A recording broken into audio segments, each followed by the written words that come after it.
पश्चिम बंगाल की जनता ने देखा, ये वही जनता है कि 1960 के दशक में देश को लीड करते थे। एक सबसे ज्यादा विकसित राज्यों में पश्चिम बंगाल का नाम होता था। उन्होंने वहां पे देखा जिस प्रकार से लेफ्ट का शासन हो या कांग्रेस का हो या टीएमसी का हो, उनकी सिचुएशन इंप्रूव नहीं हुई। कहीं ना कहीं अपने आप को कटा महसूस किया। और जिस प्रकार से टीएमसी का एक कैंपेन था, बाहरी वर्सेस बंगाली अस्मिता, बंगाल की जनता समझ चुकी थी कि सिर्फ बंगाल की अस्मिता की बात करने से अस्मिता नहीं होती, आपको डिलीवर करना पड़ेगा। और मैं आपको बता रहा हूं, भले कोई कुछ भी बोले, क्योंकि मैं 4 महीने वहां पे था, सबसे बड़ा इशू था एंटी इनकम्बेंसी। उसको कुछ न कुछ करके कुचलने का प्रयास उन्होंने तुष्टीकरण से करने का किया, ध्रुवीकरण से कर, पर वो सफल नहीं हुए।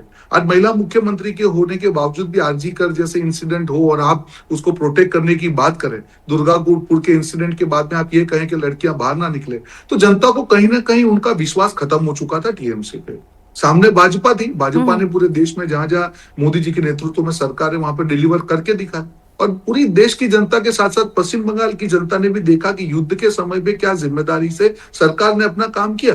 और पिनाजी, यही कई समय होता है कि जब सरकार की जो है टेस्ट जो होती है, भाषण तो हर पार्टी करती है, बड़े बड़े दावे करती है, पर टेस्ट ऑफ द पुडिंग जो बोलते हैं वो आपने देखा कि युद्ध के समय पे जिस प्रकार से किया, पूरे देश की जनता ने देखा। और उसके सामने एक जो नैरेटिव पश्चिम टीएमसी में था कि भाई बाहरी, मोदी जी ने उसको तहस नहस कर दिया। जो मोदी जी पे भरोसा, मोदी की गारंटी की बात करें, एक झालमुड़ी वाले वीडियो ने पूरे इनको जो मिर्ची लगाई है टीएमसी की, आज भी वो मिर्ची का स्वाद ठीक है सर, ये बातें कैंपेन के तक तो ठीक थी, यहाँ पे डिलीवरल्स बड़े हैं। सुशील घोष जी भी हमारे साथ। सर नहीं, एक मिनट आपके पास आऊंगी मैं। आपने अपनी बात कही, आज आपका दिन है, आपकी सरकार बनी है, आपको बधाई है।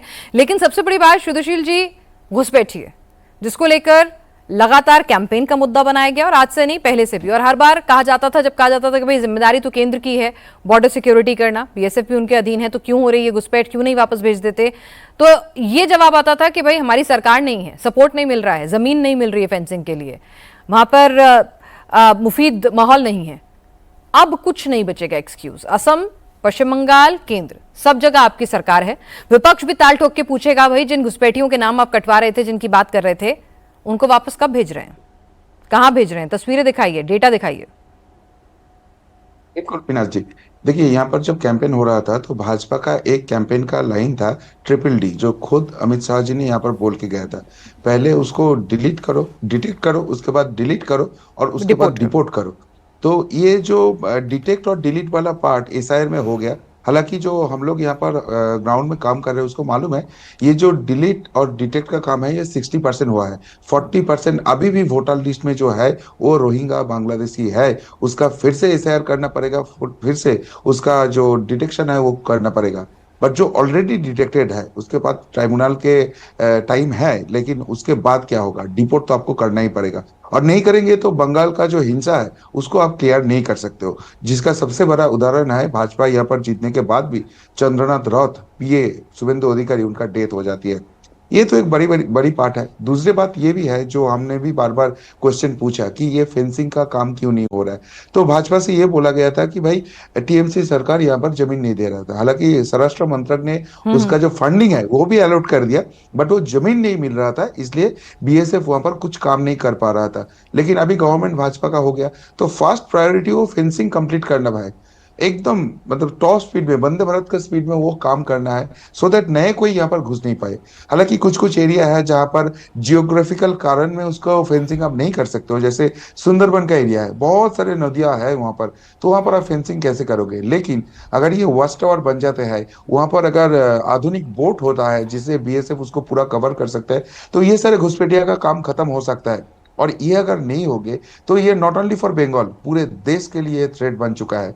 हमने देखा है यहाँ पर साद रेड्डी जैसे टेररिस्ट, बांग्लादेशी टेररिस्ट, जिसने ममता बनर्जी ने तीन तीन विधानसभा में जिसका वोटर कार्ड बना के रखे थे, और वो बंगाल में वोट देके केरला चले जाता है, वहां पर जाके टेररिज्म के काम करते हैं, बाद में आसाम का पुलिस जाके उसको गिरफ्तार करता है।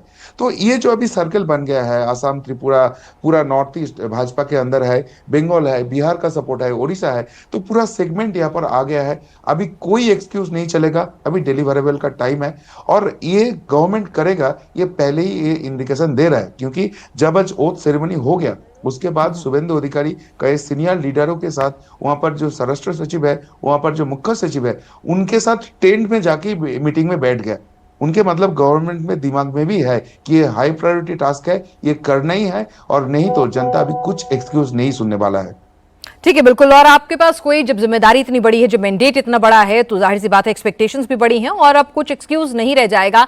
डॉक्टर आशुतोष वर्मा भी समाजवादी पार्टी से हमारे साथ प्रवक्ता इस वक्त जुड़ चुके हैं। डॉक्टर आशुतोष वर्मा, आखिरकार दशकों बाद पश्चिम बंगाल में बीजेपी की सरकार बन रही है।